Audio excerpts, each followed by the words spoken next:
Hello বন্ধুরা, কেমন আছো? আশা করছি সবাই ভালো আছো, সুস্থ আছো। আমিও ঠিক আছি। আজকে ডিসকাস করবো একটা টপিক নিয়ে, সেটা আমরা অনেকেই জানি, আবার অনেকে হয়তো জানি না।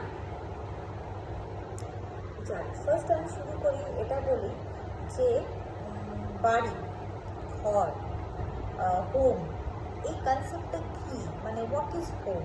Home is a place of relaxation, যেখানে আমরা পিস পাই, যেখানে আমরা শান্তি পাই, যেখানে আমরা আমাদের মতন থাকতে পারি, যেখানে আমাদের জাজ করার হয়তো কেউ থাকে না। মানে এটা আমরা ভেবে নিই যে এরকমই একটা হোম হবে। এবার হ্যাঁ, অনেক ক্ষেত্রে হয়তো অনেকের বাড়িতে অনেক প্রবলেম থাকে, সেটা বলছি না, but at the end of the day we come back. আমরা বাড়িতে ফিরে আসি এবং বাড়িতে ফিরে আসবো, এটাই সবাই কিন্তু এক্সপেক্ট করি। সেটা যারা বাড়িতে আছে তারাও এক্সপেক্ট করছি, আর যারা বাইরে বেরিয়েছি কাজ করতে তারাও সেটা এক্সপেক্ট করি।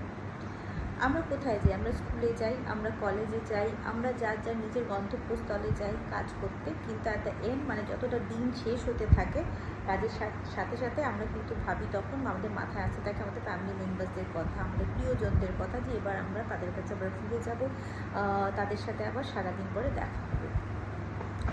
তো আমাদের এই কানেকশন, এই আমাদের বলতে আমাদের সোল, কারণ এই বডিটা তো আমাদের প্রতি জন্মে নতুন নতুন নিয়ে আমরা, তো সোলটা কিন্তু আমাদের পুরনো থাকে, এই প্রতিটা জন্মে আলাদা আলাদা বডিতে আসে।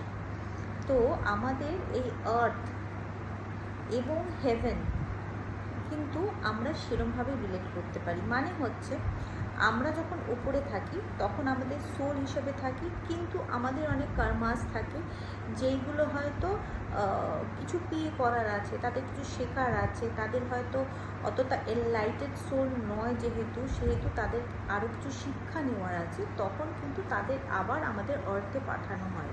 কিন্তু যখন আমাদের আর্থে তাদের পাঠানো হয়, তখন কিন্তু তাদের স্পেসিফিক সেই টাইমিংটা দিয়ে দেওয়া হয়, বা স্পেসিফিক সেই কর্মগুলো বলে দেওয়া হয়, যে তোমার এই কর্মটা ছিল, তার জন্য তোমার এইগুলো স্টেপগুলো ফেস করতে হবে, এরম লাইফ লিড করতে হবে।